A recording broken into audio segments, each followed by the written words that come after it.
Welcome to a place of infinite possibilities, where you can traverse the world in just a few steps, where business is always a pleasure, where diversity unites all, where it's cool to be hot, where you can seize the day, or you can simply let go.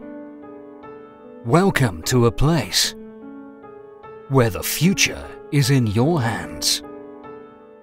Singapore, a land where trees are planted an equal distance from each other and the beach is full of fiberglass rocks. It is described by the Singapore Tourism Board as unique. There is no doubt that it is. Singapore is one of the safest places in the world, but it comes with the price of having your freedom completely snatched from you, leaving no room for uniqueness. It appears that the aim of the Singaporean schools is to make sure everyone fits into the same perfect image. Everyone must look, act, speak, and even think in the same manner.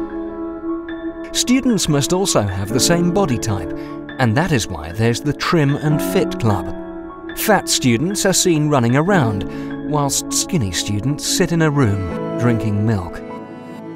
Without any freedom of expression, or even the right to have an opinion, can you imagine what art class must be like? In the second grade, when Lucy was asked to make a robot, she used a cereal box and some recycled materials. It was later mocked by the teacher in front of the class and used as an example of bad behaviour. How dare a cereal box be used as anything other than a box that contains cereal? The fear of failure and embarrassment was driven into her, making her hesitant before doing or saying anything else.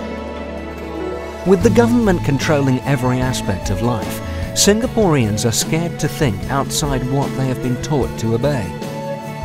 There are undercover cops all around Singapore, and if you're caught littering, you'd have to clean the entire street on Sunday TV while wearing a t-shirt saying, "I'm a litterer." A daring American, Gopalan Nair, who visited Singapore and wrote negatively about the unfair nation on his blog, was caught and his passport was impounded as punishment.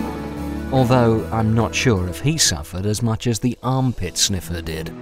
He was a man that got arrested and jailed for 14 years for sniffing women's armpits without their permission.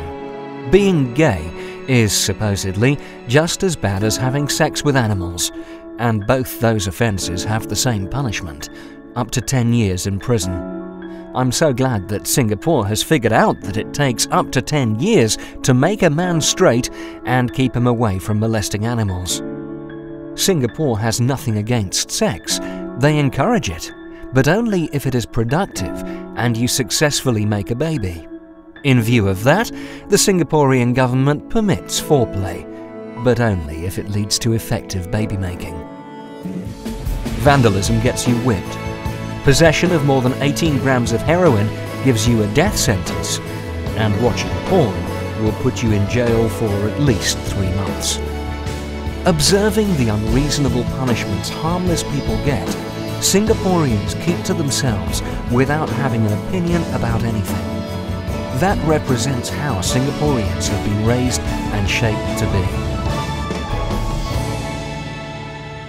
They are all one person, no inventions and no personalities. Welcome to Singapore.